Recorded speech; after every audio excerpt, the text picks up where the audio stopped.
Bharatiya Janata party Solan शहरी मंडल ने केंद्र सरकार द्वारा पेट्रोल और डीजल की कीमतों में की गई कटौती का स्वागत करते हुए प्रधानमंत्री का आभार जताया है। भाजपा नेता शैलेंद्र गुप्ता ने कहा कि वैश्विक स्तर पर तेल की कीमतों में लगातार बढ़ोतरी के बावजूद केंद्र सरकार ने दामों में कमी कर आम जनता को राहत देने का प्रयास किया है।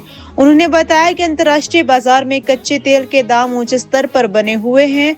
ऐसे में केंद्र द्वारा प्रति लीटर 1 रुपए की कटौती आम लोगों के लिए राहत भरा कदम है। गुप्ता ने ये भी कहा कि इस निर्णय से पेट्रोलियम कंपनियों को भी राहत मिलेगी, जो पिछले समय से आर्थिक दबाव झेल रही थी। वहीं उन्होंने हिमाचल प्रदेश की कांग्रेस सरकार की नीतियों की आलोचना करते हुए कहा कि राज्य सरकार ने पेट्रोल डीजल पर सेस लगाकर कीमतों में वृद्धि कर दी है। उन्होंने इसे जनता पर अतिरिक्त आर्थिक बोझ बताते हुए कांग्रेस पर दोहरे चरित्र का आरोप लगाया। गुप्ता के अनुसार एक और केंद्र सरकार राहत देने का प्रयास कर रही है, जबकि दूसरी ओर राज्य सरकार टैक्स बढ़ाकर लोगों पर दबाव बना रही है। उन्होंने प्रदेश सरकार से मांग की है कि वह वर्तमान वैश्विक परिस्थितियों को समझते हुए पेट्रोल डीजल पर लगाए गए अतिरिक्त करों पर पुनर्विचार करे और आम जनता को राहत प्रदान करे।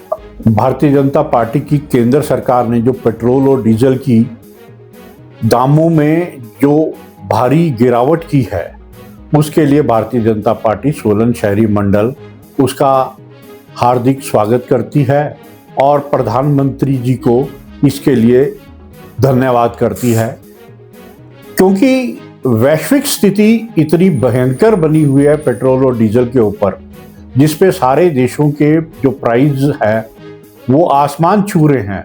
और वर्तमान में जिस तरीके से पेट्रोल के ऊपर 10 रुपये और डीजल के ऊपर भी 10 रुपये का जो कटौती की है, उससे सबसे पहले तो जो डीजल और पेट्रोल की कंपनियों ने, जिनको भारी नुकसान हो रहा था इन दिनों के अंदर, अंतर्राष्ट्रीय जो हमारे पेट्रोल और डीजल के दामों में भारी वृद्धि के बाद भी वो वृद्धि नहीं कर पा रहे थे, तो उनको सबसे ज़्यादा राहत मिलेगा।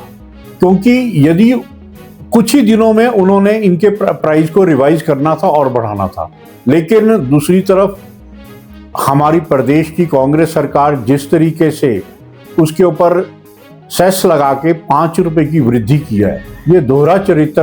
केंद्र सरकार आम आदमी को जहां राहत देने की कोशिश कर रही है, वहां दूसरी तरफ से कांग्रेस की सरकार हर तरीके से उनके ऊपर टैक्स लगाकर आर्थिक बोझ डालने का काम कर रही है। मेरा कांग्रेस सरकार से भी अनुरोध है कि भी इस वैश्विक स्थिति को वो एक अपॉर्चुनिटी ना माने और उसमें आम आदमियों को राहत प्रदान करें।